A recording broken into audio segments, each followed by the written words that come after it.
Hello साथियों, Pankaj education point में आपका स्वागत है। आज के लक्ष्य यूपी टेट की सीरीज़ में बाल विकास और शिक्षण शास्त्र का बहुत ही महत्वपूर्ण टॉपिक लेकर के आया हूँ। चाइल्ड पेडागोजी में शिक्षण विधियों से एक क्वेश्चन अवश्य पूछा जाता है। तो आज मैं कुछ महत्वपूर्ण शिक्षण विधियाँ और उनके प्रतिपादक के बारे में बताने जा रहा हूँ। तो आइए इन महत्वपूर्ण शिक्षण विधियों के बारे में जानते हैं। पहली विधि मैंने ली है आगमन विधि। आगमन विधि का प्रतिपादन अरस्तु ने किया था। दूसरी जो विधि है वो है निगमन विधि।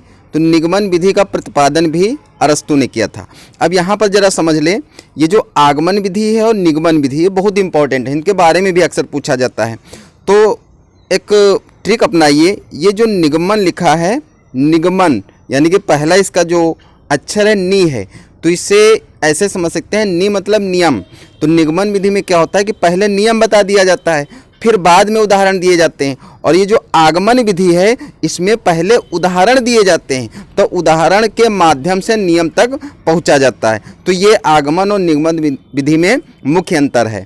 वैसे अब इन विधियों के बारे में डिटेल में चर्चा मैं दूसरे वीडियो में करूंगा, क्योंकि वीडियो बहुत ज़्यादा लंबा हो जाएगा। इसमें हम सिर्फ विधियाँ देख लेते हैं, उनके प्रतिपादक देख लेते हैं।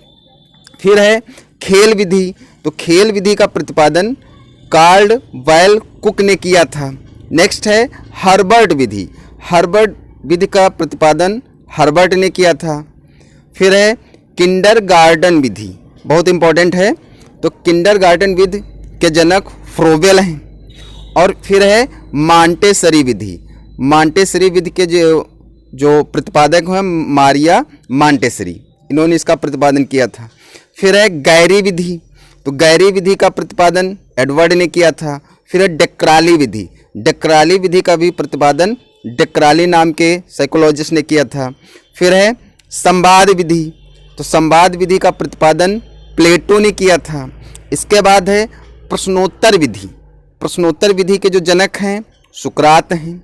इसके बाद है प्रोजेक्ट या इसको योजना विधि भी कहते हैं, बहुत ही इंपॉर्टेंट है ये, और इसके जनक किलपैट्रिक है, मतलब इनका प्रतिपादन किलपैट्रिक ने किया था।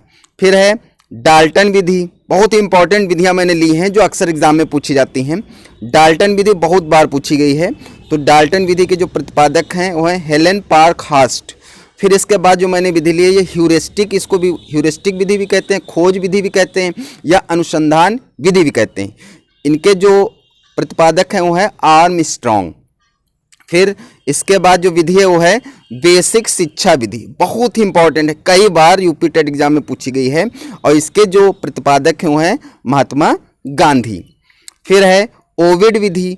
ओविड विधि का जो प्रतिपादन प्रोफेसर ओविड डेक्राली ने किया था। इसके बाद जो विधि है वो है विनेटिका विधि। विनेटिका विधि के जो जनक हैं डॉक्टर कार्लटून वासवार्न हैं। और लास्ट में जो विधि मैंने ली है, नहीं अभी और हैं, तो 17 नंबर पे जो है यह है ओटिविया विधि। ओटिविया विधि के जो जनक हैं वह जॉन कैनेडी। फिर इसके बाद जो है वह है मूल्यांकन विधि। मूल्यांकन विधि के जनक J.M. राइस हैं। और फिर है सूक्ष्म शिक्षण विधि, बहुत ही इंपॉर्टेंट है, और इसके जो जनक हैं रॉबर्ट बुश। सूक्ष्म शिक्षण विधि अक्सर पूछी जाती है। और फिर इसके बाद है इकाई उपागम, ये भी एक विधि है, और इसके जो प्रतिपादक हैं ये है H.C. मॉरिसन, ये हैं। और लास्ट में ये जो 3 विधियाँ दी हैं बहुत इंपॉर्टेंट है, अक्सर पूछी जाती हैं। अब देखें यहाँ पर ये जो है रेखी अभिकर्मित अनुदेशन, रेखी अभिकर्मित अनुदेशन विधि, इसको हम बाह्य विधि भी कह सकते हैं। ये बाह्य विधि भी इसको कहा जाता है, बाह्य विधि। और इसके जो प्रतिपादक हैं वो हैं B.F. स्किनर। B.F. स्किनर से क्वेश्चन आता ही आता है। फिर है साखी अभिकर्मित अनुदेशन विधि। ये जो साखी अभिकर्मित अनुदेशन विधि है इसको हम आंतरिक विधि भी कहते हैं, मतलब दूसरा नाम है, नोट करके रख लेंगे, इसको आंतरिक विधि भी कहते हैं, आंतरिक विधि। तो इसके जो प्रतिपादक हैं नॉर्मन ए क्राउडर हैं। और फिर जो है अवरोही अभिकर्मित अनुदेशन विधि, इसके जो हैं वो है थॉमस ए गिलबर्ट। तो इसमें 23 विधियां मैंने ली हैं जो बहुत ही इंपॉर्टेंट हैं, जो एग्जाम में पूछी जाती हैं। अगर विधि से कोई क्वेश्चन आता है और उनके प्रतिपादक से कोई क्वेश्चन पूछा जाता है तो इन्हीं में से कोई एक पूछ लिया जाएगा। मतलब ये है कि जो 23 मैंने ली हैं वो चुनिंदा विधियां ली हैं जो अक्सर एग्ज़ाम में पूछी जाती हैं या फिर एग्ज़ाम पॉइंट से बहुत ही इम्पॉर्टेंट हैं। तो इन विधियों को अच्छी तरीके से याद कर लीजिए, उनके प्रतिपादक कौन हैं। 1 नंबर आपका यहाँ से पक्का हो जाएगा क्योंकि 1 नंबर का ये क्वेश्चन पूछा जाता है। तो ठीक है साथियों, मिलते हैं अगले वीडियो में एक नया टॉपिक लेकर के। थैंक्स।